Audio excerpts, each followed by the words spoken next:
Alors, nous avons vu beaucoup de choses dans cette lettre et on a choisi de faire comme ça, comme on choisit toujours de faire comme ça, ou presque toujours, de commencer au début de la lettre et de prêcher tous les versets jusqu'à la fin, parce que nous croyons à l'Église Connexion déjà que la Bible est la parole de Dieu.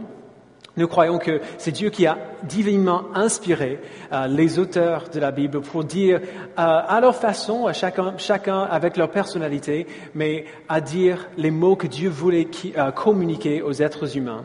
Donc c'est par la parole de Dieu qu'il fait cela.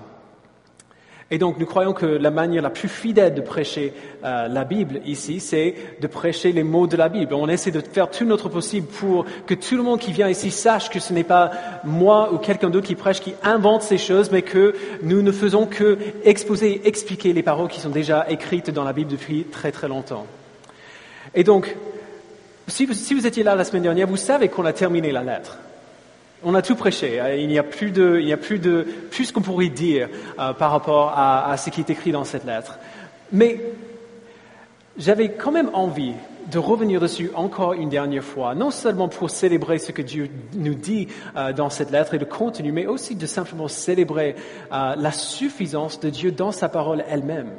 Finalement, ce n'est pas ce que moi je pourrais dire par rapport à la parole qui compte, mais ce que Dieu dit dans sa parole et qui communique à nous de manière fidèle à travers des prédications, oui, mais à travers la parole de Dieu que nous tenons d'entre les mains.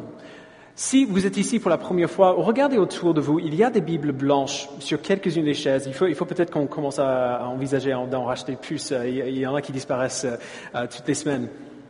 Je vous invite, si vous n'avez pas de Bible à la maison, à prendre cette Bible, vraiment la ramener avec vous chez vous. C'est notre cadeau à vous aujourd'hui. On fait cela parce qu'on a envie que tout le monde ait une copie de la Bible à la maison et que tout le monde sache ce que c'est que ce livre que vous tenez d'entre les mains. Que ce n'est pas un livre de sagesse humaine, c'est la parole vivante de Dieu. Et je me suis dit que pour terminer notre série sur la lettre de Paul aux Philippiens, comment est-ce qu'on pourrait mieux faire pour remercier Dieu pour sa parole et pour revoir en une sorte de survol le contenu de cette lettre que de simplement lire la lettre ensemble. Et donc ce matin, c'est exactement ce que nous allons faire. Nous allons lire la lettre de Paul aux Philippiens du début à la fin. Alors si vous avez envie de suivre avec moi dans vos Bibles, vous êtes les bienvenus. Si par contre vous connaissez la lettre un petit peu, vous avez été avec là avec nous depuis le début, il serait peut-être intéressant pour vous de simplement écouter, parce que c'est ainsi que les premiers récipients auraient entendu la lettre pour la première fois. À vous de voir, vraiment, vous êtes les bienvenus pour faire ce que vous souhaitez faire, suivre avec moi ou non. Dans les Bibles blanches de l'Église, c'est sur la page 770. Donc on va commencer au verset 1 du chapitre 1. Comme d'habitude, c'est un bon endroit pour commencer. Alors, lisons ensemble. De la part de Paul et Timothée, serviteurs de Jésus-Christ, à tous les saints en Jésus-Christ qui sont à Philippe, aux responsables et aux diacres, que la grâce et la paix vous soient données de la part de Dieu notre Père et du Seigneur Jésus-Christ. Je dis à mon Dieu toute ma reconnaissance de tout le souvenir que j'ai de vous. Dans toutes mes prières pour vous tous, je ne cesse d'exprimer ma joie à cause de la part que vous prenez à l'Évangile depuis le premier jour jusqu'à maintenant. Je suis persuadé que celui qui a commencé en vous cette bonne œuvre la poursuivra jusqu'à son terme, jusqu'au jour de Jésus-Christ. Il est juste que je pense cela de vous tous, parce que je vous porte dans mon cœur, vous qui participez tous à la même grâce que moi, aussi bien dans ma détention que dans la défense et l'affermissement de l'Évangile. En effet, Dieu m'est témoin que je vous chéris tous avec la tendresse de Jésus-Christ. Et voici ce que je demande dans mes prières. C'est que votre amour augmente de plus en plus en connaissance et en pleine intelligence pour que vous puissiez discerner ce qui est essentiel. Ainsi vous serez purs et irréprochables pour le jour de Christ, remplis du fruit de justice qui vient par Jésus-Christ à la gloire et à la louange de Dieu. Je désire que vous sachiez, frères et sœurs, que ce qui m'est arrivé a plutôt contribué au progrès de l'Évangile. En effet, dans tout le prétoire et partout ailleurs, personne n'ignore que c'est pour Christ que je suis en prison. Et la plupart des frères et sœurs, encouragés dans le Seigneur par mes chaînes, ont plus d'assurance pour annoncer sans crainte la parole. Certains, il est vrai, proclament Christ par jalousie, avec un esprit de rivalité, mais d'autres le proclament avec de bonnes intentions.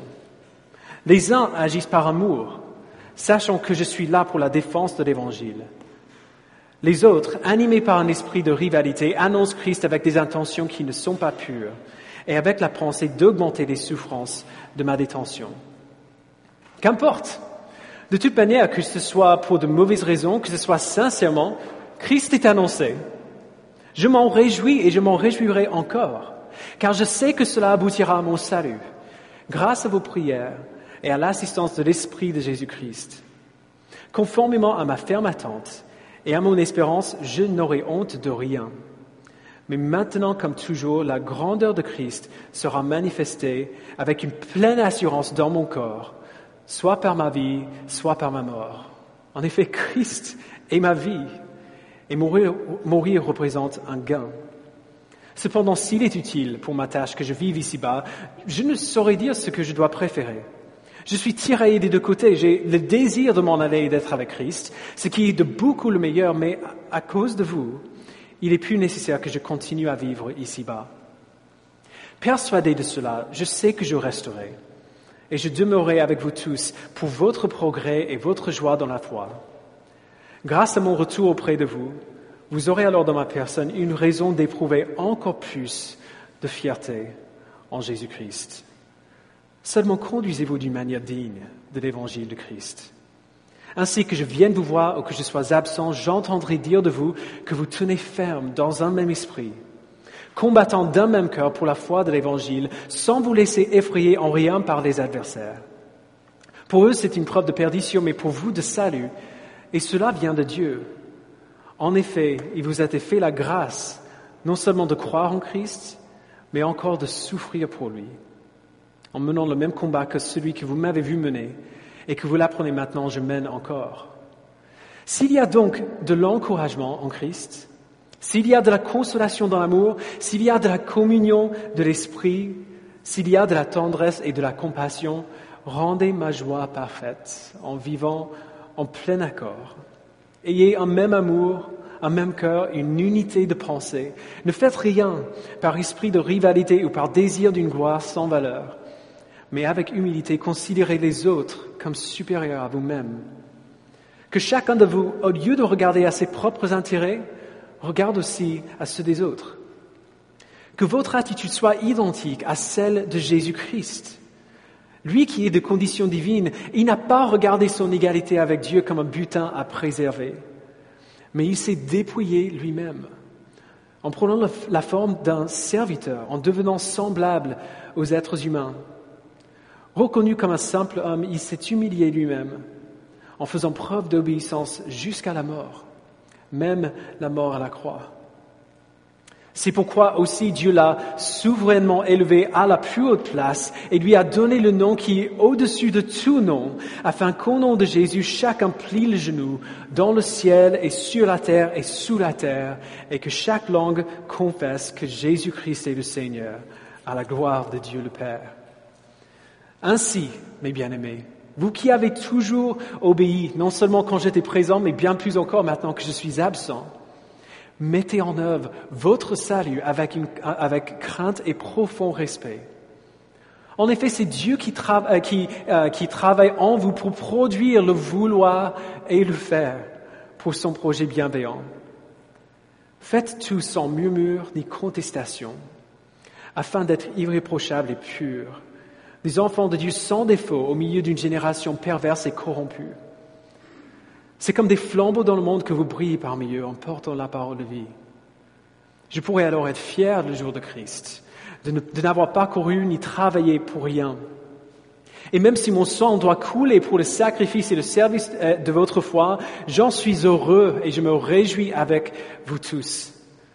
Vous aussi soyez de même heureux et réjouissez-vous avec moi. J'espère dans le Seigneur Jésus vous envoyer bientôt Timothée, afin d'être moi-même encouragé par les nouvelles que j'aurai de vous. Car je n'ai personne qui partage mes sentiments pour prendre vraiment à cœur votre situation. Tous, en effet, cherchent leurs propres intérêts et non ceux de Jésus-Christ. Vous savez que Timothée a fait ses preuves en se consacrant au service de l'Évangile avec moi comme un enfant avec son père. J'espère donc vous l'envoyer dès que je serai au clair sur ma situation et j'ai confiance dans le Seigneur que moi aussi je viendrai bientôt. J'ai cependant estimé nécessaire de vous renvoyer mon frère Épaphrodite, mon collaborateur et mon compagnon de combat que vous aviez envoyé afin de pourvoir à mes besoins. Il désirait vous revoir tous et se tourmenter parce que vous avez appris sa maladie. Il a été malade, en effet, mais tout près de la mort, mais Dieu a eu pitié de lui. Et non seulement de lui, mais aussi de moi, afin que je n'ai pas tristesse sur tristesse. Je m'empresse donc de le renvoyer pour que vous puissiez vous réjouir de le revoir et que je sois moi-même moins triste. Accueillez-le dans le Seigneur avec une joie sans réserve. Et ayez de l'estime pour de tels hommes. En effet, c'est pour l'œuvre de Christ qu'il a été près de la mort. Il a risqué sa vie afin de vous remplacer dans le service que vous ne pouviez pas vous rendre. Maintenant donc, mes frères et sœurs, réjouissez-vous dans le Seigneur. Je n'hésite pas à vous écrire les mêmes choses et cela contribue à votre sécurité. Faites attention aux chiens. Faites attention aux mauvais ouvriers. Faites attention aux faux circoncis. En effet, les vrais circoncis, c'est nous, qui rendons notre culte à Dieu par l'Esprit de Dieu, qui plaçons notre fierté en Jésus-Christ et qui ne mettons pas notre confiance dans notre condition. Pourtant, moi-même, je pourrais mettre ma confiance dans ma condition. Si quelqu'un croit pouvoir se confier dans sa condition, je le peux bien plus encore. J'ai été circoncis le 8e jour, je suis issu du peuple d'Israël, de la tribu de Benjamin, hébreu, né d'hébreu. En ce qui concerne la loi, j'étais pharisien. Du point de vue du zèle, j'étais persécuteur de l'Église. Par rapport à la justice de la loi, j'étais irréprochable. Mais ces qualités, qui étaient pour moi des gains, je les ai regardées comme une perte à cause de Christ. Et je considère même tout comme une perte à cause du bien suprême qui est la connaissance de Jésus-Christ mon Seigneur. À cause de lui, je me suis laissé dépouiller de tout et je considère tout cela comme des ordures afin de gagner Christ et d'être trouvé en lui, non avec ma justice, celle qui vient de la loi, mais avec celle qui s'obtient par la foi en Christ, la justice qui vient de Dieu et qui est fondée sur la foi. Ainsi, je connaîtrai Christ, la puissance de sa résurrection et la communion de ses souffrances en devenant conforme à lui dans sa mort pour parvenir d'une manière ou d'une autre à la résurrection des morts. Ce n'est pas que j'ai déjà remporté le prix ou que j'ai déjà atteint la perfection, mais je cours pour tâcher de m'en emparer puisque de moi aussi Christ s'est emparé. Frères et sœurs, je n'estime pas m'en être moi-même déjà emparé, mais je fais une chose. Oubliant ce qui est derrière moi et me portant vers ce qui est devant, je cours vers le but pour remporter le prix de l'appel céleste de Dieu en Jésus-Christ.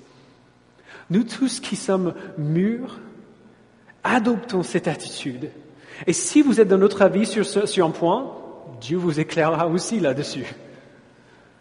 Seulement là où nous en sommes, marchons dans la même direction et vivons en plein accord. Soyez tous mes imitateurs, frères et sœurs, et portez les regards vers ceux qui se conduisent suivant le modèle que vous avez en nous. En effet, beaucoup se conduisent en ennemis de la croix de Christ. Je vous ai souvent parlé d'eux, et je le fais maintenant encore en pleurant. Leur fin, c'est la perdition. Ils ont pour Dieu leur ventre. Ils mettent leur gloire dans ce qui fait leur honte. Ils ne pensent qu'aux réalités de ce monde. Quant à nous, notre droit de cité est dans le ciel, d'où nous attendons aussi comme sauveur le Seigneur Jésus-Christ. Il transformera notre corps de misère pour le rendre conforme à son corps glorieux, par le pouvoir qu'il a de tout soumettre à son autorité. C'est pourquoi, mes très chers frères et sœurs, que je désire tant revoir, vous qui êtes ma joie et ma couronne, tenez ferme dans le Seigneur. mes bien-aimés. J'encourage Évodie et Saint-Tiche à vivre en plein accord dans le Seigneur. Toi aussi, mon fidèle collègue, je te demande de les aider. Elles qui ont combattu pour l'Évangile avec moi, ainsi qu'avec Clément et mes autres collaborateurs, dont le nom figure dans le livre de la vie. Réjouissez-vous toujours dans le Seigneur, je le répète, réjouissez-vous. Que votre douceur soit connue de tous les hommes. Le Seigneur est proche, ne vous inquiétez de rien, mais en toute chose, faites connaître vos besoins à Dieu par des prières et des supplications dans une attitude de reconnaissance. Et la paix de Dieu, qui dépasse tout ce que l'on peut comprendre, gardera votre cœur et vos pensées en Jésus-Christ. Enfin, frères et sœurs, portez vos pensées sur tout ce qui est vrai, tout ce qui est honorable, tout ce qui est juste, tout ce qui est pur, tout ce qui est digne d'être aimé, ce qui est synonyme de qualité morale et qui est digne de louange. Ce que vous avez appris, reçu et entendu de moi, et ce que vous avez vu en moi, mettez-le en pratique, et le Dieu de la paix sera avec vous. J'ai éprouvé une grande joie dans le Seigneur de ce que vous avez enfin pu renouveler l'expression de votre intérêt pour moi. Vous y pensiez bien, mais l'occasion vous manquait. Ce n'est pas à cause de mes besoins que je dis cela, car j'ai appris à être satisfait de ma situation. Je sais vivre dans la pauvreté et je sais vivre dans l'abondance. Partout et en toutes circonstances, j'ai appris à être rassasié et à avoir faim, à être dans l'abondance et à être dans le besoin. Je peux tout par Christ qui me fortifie. Cependant, vous avez bien fait de prendre part à ma détresse. Vous le savez vous-même, Philippiens, au début de la prédication de l'Évangile, lorsque j'ai quitté la Macédoine, aucune église n'a pris part avec moi à un tel échange de contributions. Vous avez été les seuls à le faire. À Thessalonique déjà, et à plus d'une reprise, vous m'avez envoyé de quoi pourvoir à mes besoins. Ce n'est pas que je recherche des dons, mais je désire qu'un fruit abondant soit porté sur votre compte. J'ai tout reçu et je suis dans l'abondance. J'ai été comblé en recevant d'Épaphrodite ce que vous m'avez envoyé comme un parfum de bonne odeur, un sacrifice que Dieu accepte et qui lui est agréable. Et mon Dieu pourvoira à tous vos besoins, conformément à sa richesse avec gloire en Jésus-Christ. À notre Dieu et Père soit la gloire au siècle des siècles. Amen. Saluez chacun des saints en Jésus-Christ. Les frères qui sont avec moi vous saluent. Tous les saints vous saluent, en particulier ceux de l'entourage de l'empereur. Que la grâce du Seigneur Jésus-Christ soit avec vous tous. Amen. C'est la parole de Dieu. Je vous invite à prier ensemble. Merci Père pour cette lettre. Cette lettre qui est bien plus profonde que sa petite longueur indiquerait. Merci Père parce que tu nous donnes de savoir non seulement quoi faire quand on est en souffrance, quand on est dans le besoin, mais aussi quand tout va bien, quand on est en bonne santé. Tu nous encourages, Père, comme tu as encouragé l'Église de Philippe par cette lettre de Paul, à ne pas rester sans bouger, à ne pas rester sans travailler, juste parce qu'on était en bonne santé. Merci pour cette Église qui a été fidèle à la charge que tu lui as donnée. Merci à Paul qui a été fidèle à l'appel que tu lui as donné aussi. Et donne-nous, Père, maintenant dans ces quelques minutes qui nous restent, de voir ce que Paul essayait de nous dire juste en quelques mots par cette lettre. Merci pour lui, tellement, Père. Au nom précieux de ton Fils, nous prions. Amen. Alors, juste quelques mots avant de conclure. On voit depuis le mois de septembre que cette lettre n'a pas été seulement écrite pour les Philippiens, mais aussi pour nous. On essaie depuis quelques mois de voir non seulement comment cette lettre s'appliquait à eux, à cette époque, mais aussi à nous, aujourd'hui, à Paris. Comment est-ce que cette lettre qui a été écrite il y a 2000 ans peut s'appliquer à nous, aujourd'hui, à Paris? On a vu finalement que les choses que les Philippiens avaient besoin de savoir, nous en avons également besoin.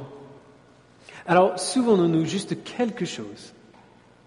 Souvenons-nous que par cette lettre, Dieu nous appelle tout d'abord à courir, à travailler. Dieu nous appelle à bosser, frères et sœurs. Il nous appelle à ne pas imaginer que puisqu'on est sauvé, ou même puisqu'on va bien spirituellement, puisqu'on est en bonne santé, on peut s'asseoir et attendre la fin du monde, attendre qu'il revienne et imaginer que c'est ce qu'il a prévu pour nous. Non, Dieu nous appelle à poursuivre notre but, à persévérer, puisque Christ a persévéré pour nous. Deuxièmement, Dieu nous appelle par cette lettre à voir correctement. Autrement dit, il nous appelle à une réorientation radicale de notre vision de ce monde. Il nous appelle à voir qu'il y a plus à l'œuvre dans notre monde que ce que nous pouvons voir autour de nous avec nos yeux. Il nous appelle à voir sa main souveraine au-dessus de toutes choses. Il nous appelle à voir que sa provision est parfaite, même si nous avons l'impression qu'il nous manque des choses essentielles. Comme Paul a dit en prison, j'ai été comblé et il ne me manque de rien. Je peux tout par Christ qui me fortifie. Il nous appelle à voir que notre mission, notre course, nous est non seulement nécessaire, mais bonne. Que la mission que Dieu nous a confiée en tant que ses fils et ses filles adoptifs n'est pas seulement nécessaire pour nous, mais bonne pour nous. Même si elle nous apporte de la souffrance intense, ou même, comme le cas de l'apôtre Paul, de la mort ou de la persécution, la vie qui nous appelle à vivre et le travail qu'il nous donne de faire, la mission qu'il nous appelle à accomplir, c'est le don le plus précieux qu'il aurait pu nous donner, la vie la plus joyeuse qu'on aurait pu imaginer. Troisièmement, il nous appelle à vivre cette vie et à courir cette course et à accomplir cette mission ensemble. Il nous appelle à le faire ensemble, à savoir que nous ne sommes pas des satellites. Paul n'était pas un satellite, même lui ne pouvait pas tout faire tout seul. Il a pu accomplir son appel grâce au partenariat des Philippiens dans son travail. Dieu nous appelle à donner de nos ressources, de nos temps, de nos vies pour l'Évangile et pour le service les uns des autres. Dieu a donné Paul à l'église de Philippe. Il a dit à plusieurs reprises, « Ce que vous avez vu en moi, faites de même. » Il nous donne également les uns aux autres pour qu'on puisse voir comment la vie avec Christ peut se faire. Nous ne pouvons pas vivre cette vie que Dieu nous a appelés à vivre seuls, frères et sœurs. On ne peut pas le faire seul. Il nous appelle à donner de nos ressources, de nos temps et de nos vies pour l'Évangile. Et puisque nous servons pour partager le même Évangile qui nous a fait connaître Christ dès le départ, nous comprenons pourquoi ce n'est pas seulement notre mission, mais aussi notre plaisir de le faire. Et dernièrement, Dieu nous appelle à un amour radical pour Jésus-Christ, qui, bien que Dieu s'ait fait rien, Christ a pris sur lui-même les péchés de son peuple et il a été puni pour ses péchés afin que nous n'ayons pas à subir la punition que nous méritions. Aucune bonne œuvre, aucun sacrifice, aucune piété ne serait suffisant pour que nous méritions ce pardon. Ce n'est que par la foi en Christ que nous avons accès à Dieu. Et la bonne nouvelle que nous voyons dans cette lettre, c'est que non seulement Christ a fait que cela soit possible par son sacrifice et sa vie parfaite, non seulement il a fait que cela soit possible pour nous d'accéder à Dieu et d'être réconciliés avec Dieu, mais aussi que c'est Dieu lui-même qui donne la foi qui est nécessaire au salut. C'est lui qui travaille en nous pour notre salut afin que nous puissions travailler à notre salut avec crainte et tremblement. Alors si vous connaissez Jésus-Christ aujourd'hui, aimez-le. Aimez-le. Ne vous lassez pas de courir après lui. Ne vous lassez pas de courir vers le but pour remporter le prix de la paix céleste en Jésus-Christ. Poursuivez-le avec tout ce qu'il y a en vous. Voyez le monde tel que Dieu nous le présente dans sa parole. Soyez des partenaires avec vos frères et sœurs pour leur progrès dans la foi. Soyez des partenaires avec l'Église qui a besoin de vous pour pouvoir accomplir l'appel qui lui est adressé. Soyez des partenaires avec d'autres ministères de l'Évangile, en plus de l'Église, en dehors de cette Église, pour le partage de l'Évangile et la gloire de Dieu. Donnez-vous entièrement à lui, il s'est donné entièrement pour vous. Ce n'est pas juste logique, ça en vaut la peine. C'est la mission la plus joyeuse et la plus réjouissante qu'il aurait pu nous donner. Et si vous ne connaissez pas Jésus-Christ aujourd'hui, ma prière ce matin, c'est que par cette lettre qu'on vient de lire, vous ayez une meilleure idée de pourquoi nous l'aimons.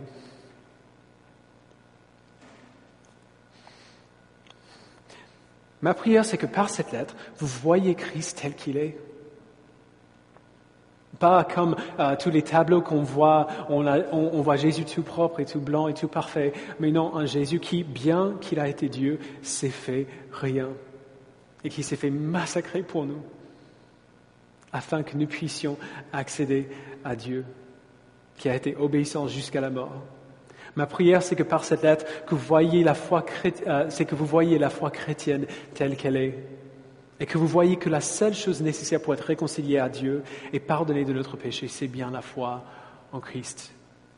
Ma foi, c'est que vous placiez votre foi en lui, que vous vous détourniez du péché et que vous viviez la vie joyeuse et merveilleuse que Dieu a donnée à tous ceux qui se tournent vers lui avec foi. Si vous avez envie de poursuivre un petit peu plus le message de cette lettre, il y a tout un semestre de messages sur le site de l'Église où vous pouvez tout simplement lire la lettre aux Philippiens avec la Bible que vous remportez à la maison avec vous. Mais quoi qu'il en soit, poursuivez tout le monde, poursuivez Jésus-Christ. C'est l'appel qui nous est donné dans cette lettre et c'est un appel qui vaut largement la peine.